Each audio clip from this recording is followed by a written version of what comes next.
Sebab itu pada hari ini muslimin muslimat rahimakumullah, ana nak sembang-sembang tuan-tuan perempuan pada hari ini dalam satu perkara yang merupakan tiang kepada segala-galanya. Tiang kepada ad-din kita. Apa dia tiang dia? Tiang ni apabila orang nak buat rumah, dia mesti ada tiang. Bila tak ada tiang, tak boleh didirikan rumah. Maka disebutkan di sana as-salatu imaduddin. Solat adalah tiang agama.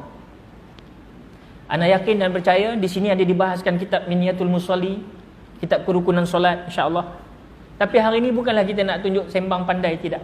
Sekadar berkongsi dengan rasa apa yang ana ada ni, nak kongsi mengenai suatu perkara yang daripada akil. Nama aku akil, hampa dah akil lagi balik dah.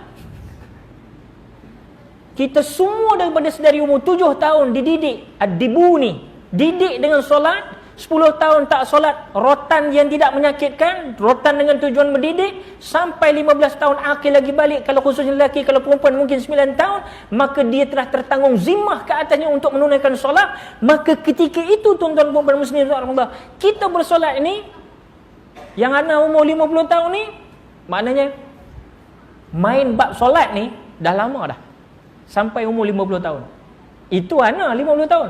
Yang depan kita ni, tetamu-tetamu kehormat kita, otai-otai kita ni, old-timer kita ni, pakcik-pakcik kita yang Allah panjangkan umurnya, subhanallah, lagi Masya Allah.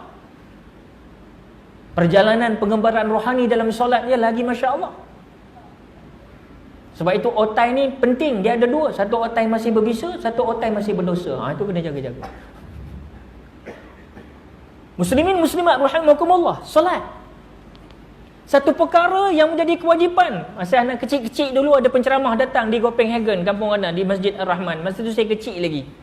Saya tengok tuan guru tu berceramah, dah meninggal habis dah tuan guru tu. Dia kata apa?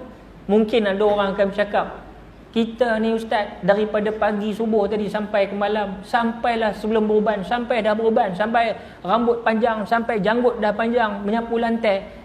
Semayang aja kerja kita ni ustaz. Semayang aja, tak jemu-jemu kita semayang ni. Kerana itu anak nak cuba bahas malam ni isu solat ni, sebab dia menjadi pakaian kita, menjadi jodoh kita, dan dia merupakan pembantu, penyebab kepada setiap ibadah lain untuk laku di akhirat kelak. Ini penting.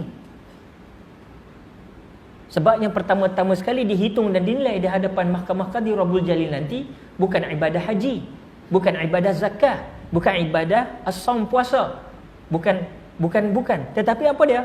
As-salah. Tok guru dah bagi tahu kat sini dah.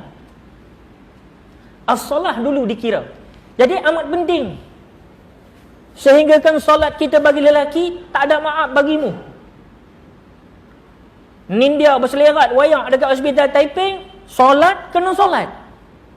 Tak kiralah namanya solat yang dikatakan solat fa'ilun, atau solat daimun, atau solat khasyi'un. Macam biasa dengar aja ayat ni. Yang duk bahas sekarang ni dalam YouTube. Allahu Akbar. Tak apalah, yang paling penting ada orang solat fa'ilun dengan amal perbuatan dia, ada yang daimun dengan melalui hati dia, melalui perbuatan tadi, hati dia turut serta, kemudian dikatakan khasyi'un. Ni nak cerita ni. Sebab saya malu betul satu ketika saya masuk satu masjid, ada satu pakcik, dia ni pukul 3 pagi. Orang lain tak masuk dalam rumah Allah tu, tapi setiap hari 3 pagi dia wajibkan diri dia masuk dalam rumah Allah dulu untuk bertahajud. Di rumah Allah. Dia turun daripada dia punya kondo, turun pergi ke dalam surau tu, bermunajah dengan Allah SWT, bercakap-cakap dengan Allah, berbisik-bisik dengan Allah tanpa diketahui oleh orang lain. Tapi kita nampak kelibat dia main, maka kita tahu. Tetapi pakcik yang sama ni jugalah jumpa kita, genggam tangan, dia kata, "Syekh, ana ni satu je Syekh, bab solat ni, khusyuk ni lah masalah betul lah," dia kata. Tu dia. Dia duk habaq kat kita macam kita ni khusyuk sangat semayang. Nak habaqnya, khusyuk tu payah tak? Payah. Sebab itu kita nak cuba sembang-sembang. Saya tahu bila saya habaq lagu ni, mesti hampa pun rasa benda yang sama juga. Kan? Aku dah semayang tahun lama dah, aku dah semayang lagu tu. Kata, alamak. Lebih kurang lagu tu, tak ada apa. Allahu Akbar. Sebab itu orang lelaki tiada maaf bagimu. Solatlah, tak boleh kamu berdiri, kamu duduk, tak boleh duduk baring, tak boleh baring, kamu bertelentang, kemudian gerakkan mata, ataupun akhir sekali dengan niat, kalau dah tak boleh bergerak habis semua. Hebatnya tuntutan solat kepada seorang musalli, seorang yang dikatakan mukallafin. Kita ni yang telah baligh. Moga Allah beri kekuatan kepada kita untuk terus bersolat, tuan-tuan. Amin ya rabbal alamin.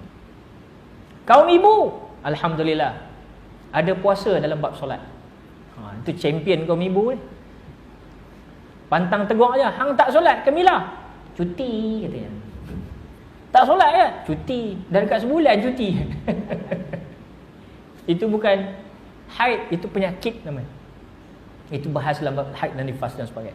Yang kita nak bagi tahu ni tuan-tuan, wajib buat kecuali wanita. Apabila dalam haid dan nifas, dia tidak perlu bersolat.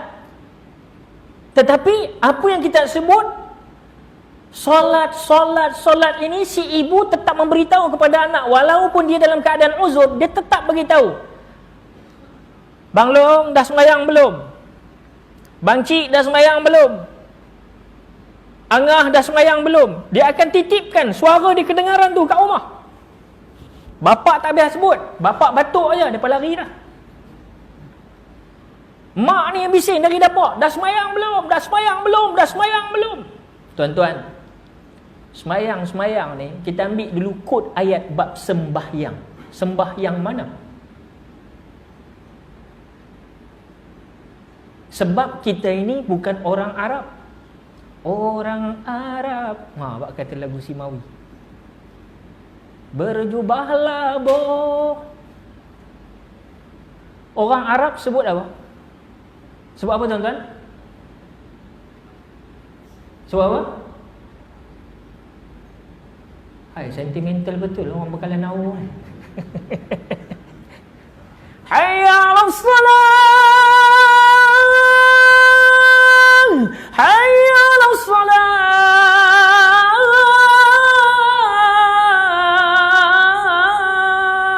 Kawan dia berkata dah masuk isyak pula dah, belum masuk lagi.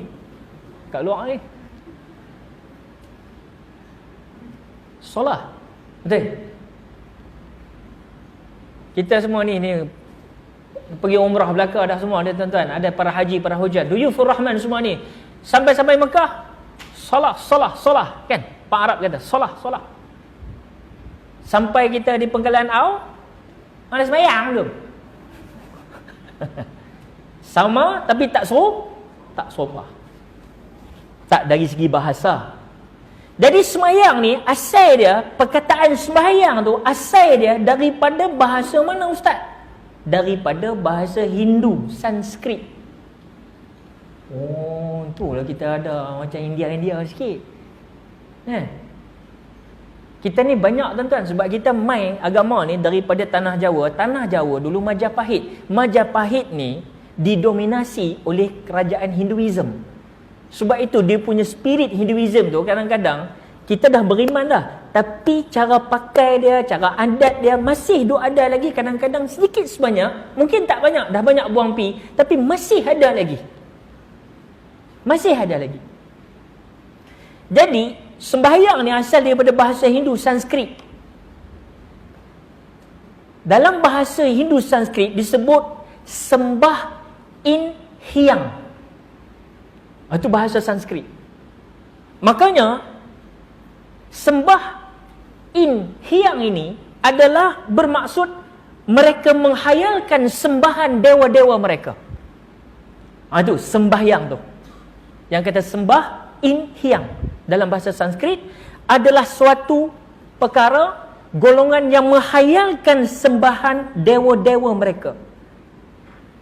Sebab itu kita orang Islam, we as a Muslim, we born as a Muslim, we will die as a Muslim, insya-Allah muttaqin. Kita nak supaya yang lebih tepat menggunakan istilah yang kita katakan as-solah.